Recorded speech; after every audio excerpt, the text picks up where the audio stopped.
Hello everyone, welcome back to my channel. Today I thought कि I will take you along and show you कि Germany में grocery stores कैसे होते हैं, क्या क्या मिलता है, वो इंडिया से या फिर वर्ल्ड में कहीं और से कितने डिफरेंट होते हैं. So let's go.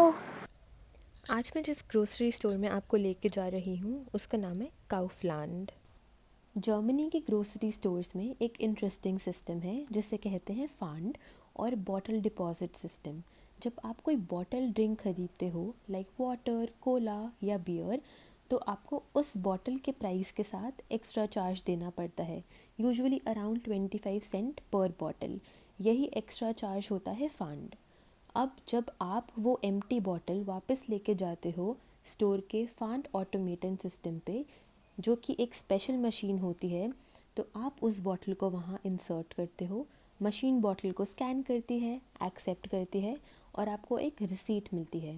उस रिसीप्ट को अगर आप स्टोर के कैशियर को देके कैश या डिस्काउंट ले सकते हो. इस सिस्टम का मेन पर्पस है रिसाइकलिंग को प्रमोट करना. जर्मनी में लोग एक्टिवली बॉटल्स वापस करते हैं क्योंकि उन्हें उनका फंड वापस मिलता है. जर्मनी के ग्रोसरी स्टोर्स में फ्रूट्स और वेजिटेबल्स काफ़ी फ्रेश और वेल ऑर्गेनाइज्ड होता है. आपको हर एक आइटम नीटली स्टैग्ड मिलता है और काफ़ी वैरायटी भी होती है. मोस्टली स्टोर्स में ये सेल्फ सर्विस होता है. आपको अपना फ्रूट या वेजिटेबल चूज़ करना होता है, उसको वे करना होता है और प्राइस लेबल निकाल के प्रोडक्ट पर लगा देना होता है. जर्मनी में लोग काफ़ी कॉन्शियस होते हैं ऑर्गेनिक प्रोड्यूस को लेके. आपको बायो लेबल वाले ऑर्गेनिक फ्रूट्स और वेजिटेबल्स इजीली मिल जाते हैं. थोड़ा महंगा होता है बट हेल्दियर ऑप्शन माना जाता है. क्लेanलीनेस और क्वालिटी काफ़ी हाई प्रायोरिटी होती है, जो काफ़ी इम्प्रेस करता है. यहाँ के ग्रोसरी स्टोर्स का बेकरी सेक्शन एक छोटा सा हेवन जैसा होता है. जैसे ही आप एंटर करते हो फ्रेश ब्रेड की खुशबू आती है. यहाँ मिलेगा आपको सॉफ्ट प्रेट्ज़ल एंड बटरी क्रोसॉन्स, सब कुछ फ्रेश और डिलिशियस. सेल्फ सर्विस होता है. टोंग्स लो, अपना फेवरेट आइटम उठाओ, पेपर बैग में डालो और स्कैन करके चेकआउट करो. यहाँ के स्टोर्स पे आपको तरह तरह की फ्रूट जैम्स मिलेंगी, जैसे स्ट्रॉबेरी, रास्पबेरी, एप्रिकॉट, ब्लूबेरी और कुछ थोड़े एग्जॉटिक ऑप्शंस भी जैसे फिग. जर्मन ब्रांड्स ज़्यादा फ्रूट कंटेंट और कम शुगर कंटेंट में बिलीव करते हैं, तो टेस्ट भी नेचुरल होता है और हेल्दी भी. नेक्स्ट आइस टी की सेक्शन की तरफ. पीच और लेमन फ्लेवर यहाँ पे काफ़ी कॉमन है और आपको ready to drink ice tea bottles fridge section में ईजिली मिल जाती हैं. लिकर सेक्शन यूजुअली थोड़ा सेपरेट होता है. जर्मनी का बियर कल्चर काफ़ी स्ट्रॉन्ग है, तो आपको जर्मन बियर्स, क्राफ्ट ऑप्शंस और इंटरनेशनल वाइन्स सब कुछ मिलेगा, नीटली अरेंज्ड और labelled. Age restrictions strictly follow होती है, तो चेकआउट पे आईडी चेक भी हो सकता है. स्पाइसेस सेक्शन थोड़ा कॉम्पैक्ट होता है, लेकिन काफ़ी एसेंशियल चीज़ें अवेलेबल होती हैं, जैसे ऑरिगैनो, बेसिल, थाइम, पेपरिका और इवन इंडियन करी पाउडर भी मिल जाता है. इंडियन मसाले की वैरायटी लिमिटेड होती है, लेकिन कुछ बेसिक ऑप्शंस हर स्टोर में मिल जाते हैं. अब बात करते हैं यहाँ के पिकल्ड वेजिटेबल्स और फ्रूट्स की. जर्मन क्यूजीन में पिकल्ड चीज़ें काफ़ी कॉमन हैं. रेड कैबेज, सॉकरॉट और इवन पिकल फ्रूट्स जैसे पियर्स एंड एप्पल्स, ये सब जार्स में मिलते हैं और शेल्फ लाइफ भी काफ़ी अच्छी होती है. इंडियन फूड लवर्स के लिए कैन राजमा और छोले एक ब्लेसिंग जैसे होते हैं. छोटे से इंडियन सेक्शन में ये ready to cook canned pulses मिल जाते हैं, तो अगर आपको घर का टेस्ट चाहिए बिना ज़्यादा टाइम वेस्ट करे, ये काफ़ी काम की चीज़ है. मीट और चीज़ का प्रोड्यूस सेक्शन जर्मनी के स्टोर्स में काफ़ी वेल ऑर्गेनाइज्ड होता है. आपको प्री पैक्ड हैम, सॉसेजेस, स्लाइस टर्की और मल्टीपल टाइप्स ऑफ चीज़ जैसे चेडर और मोज़रेला मिल जाते हैं. सब कुछ फ्रेश और हाइजीनिकली सील्ड होता है. अगर आप चीज़ लवर हैं तो डेडिकेटेड सेक्शन मिस मत करिएगा. यहाँ आपको हार्ड चीज़, सॉफ्ट चीज़, ब्लू चीज़ और लोकल जर्मन वेराइटीज़ भी मिलती हैं. टेस्ट और टेक्सचर दोनों काफ़ी रिच होता है. जर्मनी में चीज़ को काफ़ी सीरियसली लिया जाता है.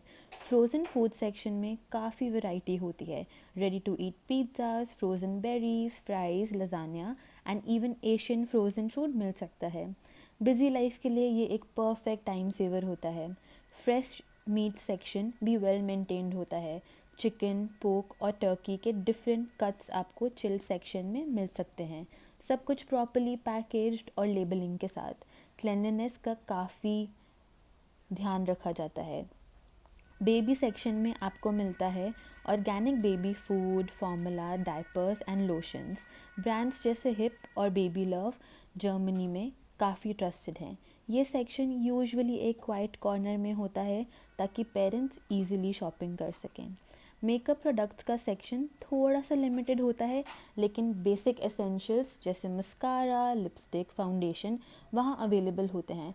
मोस्टली लोकल या यूरोपियन ब्रांड्स जैसे एसेंस, कट्रीस यूज़ किया जाता है, जो कि बजट फ्रेंडली और डिसेंट क्वालिटी के होते हैं। पर्सनल केयर सेक्शन में सबसे ज़्यादा हाईलाइट होता है निविया। जर्मनी का ओन ब्रांड होने की वजह से यहाँ इसका फुल रेंज मिलता है, बॉडी लोशंस, क्रीम, सनस्क्रीन्स और फेस वॉशेस, एंड ये अफोर्डेबल भी है और रिलायबल भी। हेयर कलर सेक्शन में मोस्टली ब्रॉन्ड और ब्राउन कलर शेड्स डोमिनेट करते हैं। यूरोपियन टोन के ऑप्शन ज़्यादा होते हैं एंड इंडियन शेड्स थोड़े से कम होते हैं। सॉफ्ट ड्रिंक्स का सेक्शन भी काफ़ी वाइड होता है। कोक, फैंटा, पेप्सी के साथ आपको लोकल जर्मन ब्रांड्स भी मिलते हैं, जो कि शुगर फ्री और हर्बल ऑप्शंस भी पॉपुलर हो रहे हैं, स्पेशली हेल्थ कॉन्शियस बायर्स के लिए। End of course chocolates. Germany की चॉकलेट्स वर्ल्ड फेमस हैं। लिंट सबसे टेम्पटिंग, क्रीमी और बजट फ्रेंडली होते हैं। हर ग्रोसरी स्टोर का चॉकलेट सेक्शन एक विजुअल ट्रीट होता है, स्पेशली जब सीजनल कलेक्शन आया हो। ओवरऑल जर्मनी के ग्रोसरी स्टोर्स काफ़ी क्लीन, एफिशिएंट एंड ऑर्गेनाइज्ड होते हैं। हर एक सेक्शन क्लियरली लेबल्ड होता है, प्रोडक्ट्स नीटली अरेंज्ड होते हैं और शॉपिंग का एक्सपीरियंस जनरली स्ट्रेस फ्री और प्लेजेंट होता है। यहाँ ग्रोसरी शॉपिंग सिर्फ एक ज़रूरत नहीं, एक एन्जॉयबल रूटीन बन जाता है। सो आई ट्राई टू मेक ये वीडियो काफ़ी ज़्यादा डिटेल्ड। आई होप इससे आपको हेल्प हो और आपको पता चले कि जर्मन ग्रोसरी स्टोर्स कैसे होते हैं और ये इंडिया के जो ग्रोसरी स्टोर्स होते हैं या फिर कहीं और पे भी वो कितने डिफरेंट होते हैं। एंड आई थिंक अब बारिश भी स्टार्ट हो गई है, so do let me know कि आपको ये वीडियो कैसी लगी, and I will see you in the next video. Bye bye.